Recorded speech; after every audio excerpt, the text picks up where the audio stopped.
Okay, so let me just quickly demonstrate how you can assign a video and edit a video to make it match exactly the content that you want the students to view. Let's assume you want to look at this video titled Using Your Credit Card. Just open it up and you'll see currently it has 3 multiple choice questions. You can view the video and decide if that's exactly what you would like, and if it is, you could simply move on to assigning the video to your classes.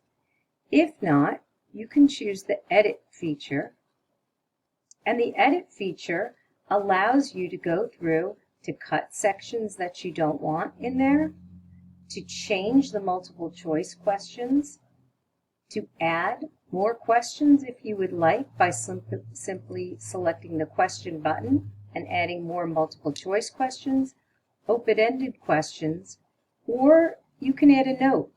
When you get to a specific point within the video, if you want to emphasize something with a personal note, you can add that as well. Also, you can add a voiceover within the video where you pause the video and start recording again with your own voice to make it even more personal for your students to hear your voice within the video. But assuming that you're happy with the video that you select, it's saved and you can simply hit Finish. And now the video is ready to be assigned to your students. Once you have it ready, you simply select Assign. Here's why you want to sign into your Google account with your Google account from your Google Classroom, because then you can simply add your classes to your account. If you look at my screen, you'll see I already have all of my classes added.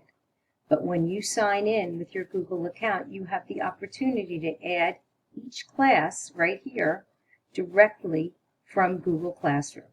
You simply select this Add New Class button and it directs you to your class lists. Now that I have it, I can decide which classes I want to assign this video to.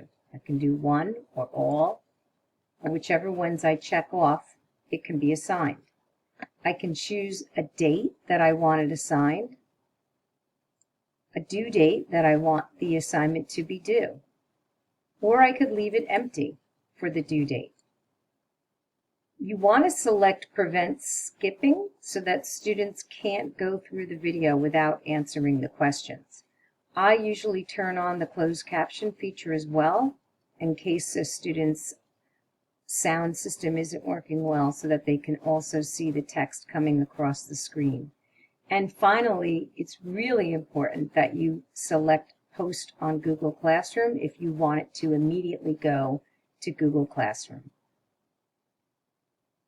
So I would select that as well, and then hit Assign. If you're not ready to assign it and you just want to keep the content in your account, you can select Later, in which case you just simply keep it for a later date to assign. And it's that simple to assigning your class an EdPuzzle.